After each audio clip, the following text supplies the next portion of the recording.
Hey guys, it's Vanya and welcome back to my YouTube channel. In today's video, I am going to be giving you some small town book recommendations. I love books that are set in small town locations. It gives it like a community and sort of more interesting vibes and dynamic, because not only you get to see like the main characters, but you also see like the town people.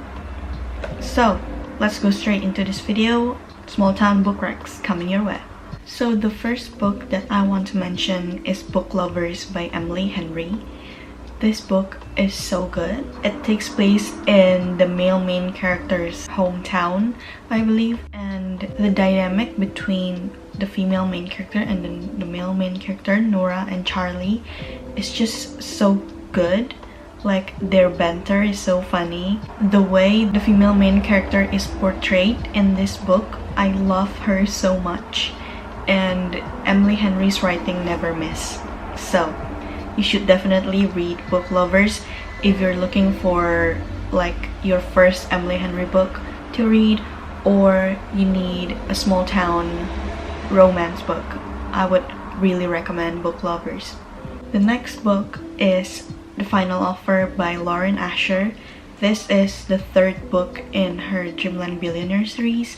So it's about Cal, which is the middle brothers of the Kane brothers, and Alana, which is his childhood best friend. So the Kane brothers have been going on to this summer house every summer when they were still children, and then Cal has feelings with Alana and they started dating, but then something happened on their last summer there and they never talk again. To fulfill his grandfather's will and to get his inheritance, Kyle has to go back to that summer house and try to sell the summer house. But apparently Alana has been living in the summer house and taking care of it. And Alana doesn't want to sell the house. So that's where the conflict starts. I rated the book 3 stars, but the vibes of the small town it's giving is just so good. So if you're looking for small town romances, I really recommend you to read The Final Offer. But because it is part of a series, I really recommend you to read the Dreamland Billionaire series, because this is like the last book of the series. So it might make more sense if you read it accordingly by the order of the book. So the fine print first, and then terms and conditions, and then you read The Final Offer.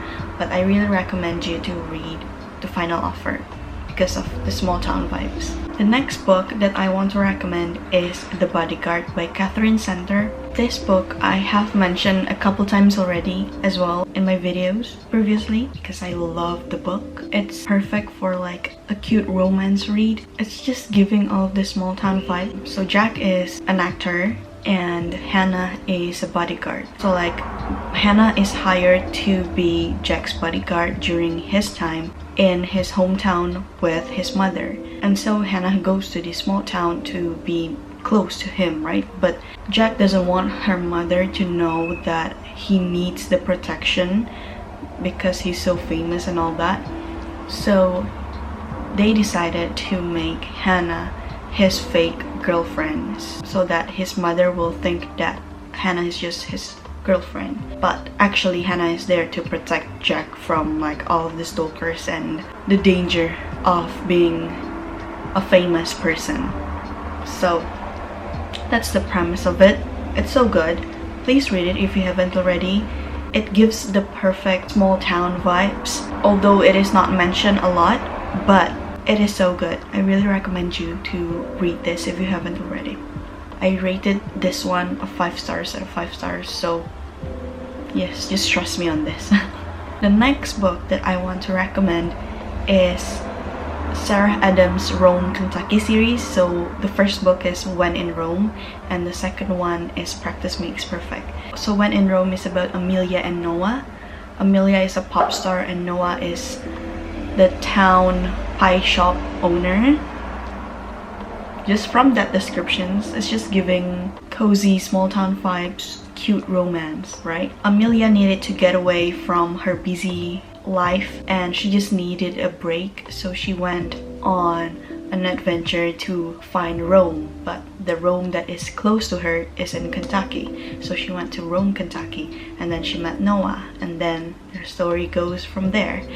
It is so cute, and this is probably one of my favorite reads of this year because of how good it is, and I just love Noah so much, and it's just so good.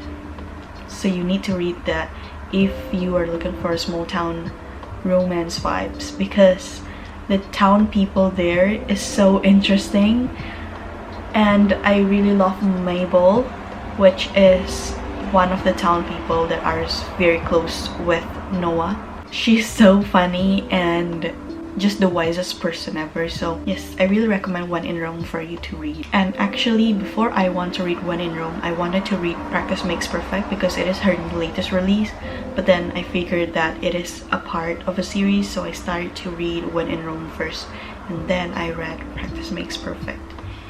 But Practice Makes Perfect is about Noah Walker, the male main character from When in Rome's sister, Annie Walker, and Will Griffin, which is the bodyguard of Amelia. So see the connection there. Although it is interconnected standalone, so you probably can read Practice Makes Perfect even before you read When in Rome, but I really recommend you to read by order, so When in Rome first and then Practice Makes Perfect. Annie and Will's story is also so good, and same vibes, Rome, Kentucky vibes, because that's where they live. And this one, I relate to the female main character more because I'm not a pop star, so it's just very interesting to read When in Rome. But Annie Walker is sort of more relatable female main character, and it's giving bad boy good girl vibes.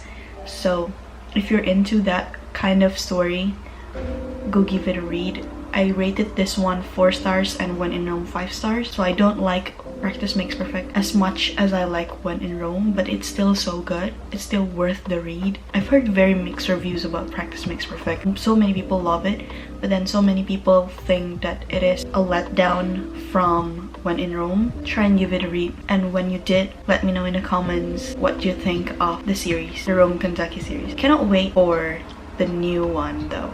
Let's see, I'm so excited for that. I love Sarah Adams' writing because she wrote close to romance, which means there's no spice, there's no smut scenes, and I really love that so much. So those are the books that I've read that scream small town vibes. I have a couple of books that are small town romances that are just sitting on my TBR waiting to be read, but I don't know if I'm going to read that next because I still have my other TBR for this month. So yeah, but I'm just going to tell you a couple of small town romance books that I am looking forward to read by the end of this year. Archer's Voice by Mia Sheridan. I heard Steph Borer really loved this book, and so I want to try and read it and see what I think about it. And the next one is Things We Never Got Over by Lucy Score. This is so popular on Bookstagram, and so I want to see what the hype is all about. Hopefully by the end of the year I will be able to finish these 2 books that revolves around small town. Thanks for watching. I really hope you guys enjoyed this video and get some book recommendations, hopefully ones that you have not read before. But let me know if you have read some of the books that I've mentioned, or even all of the books that I've mentioned, down in the comment section down below, and let's chat about it. But yeah, I'll see you in my next video. Bye!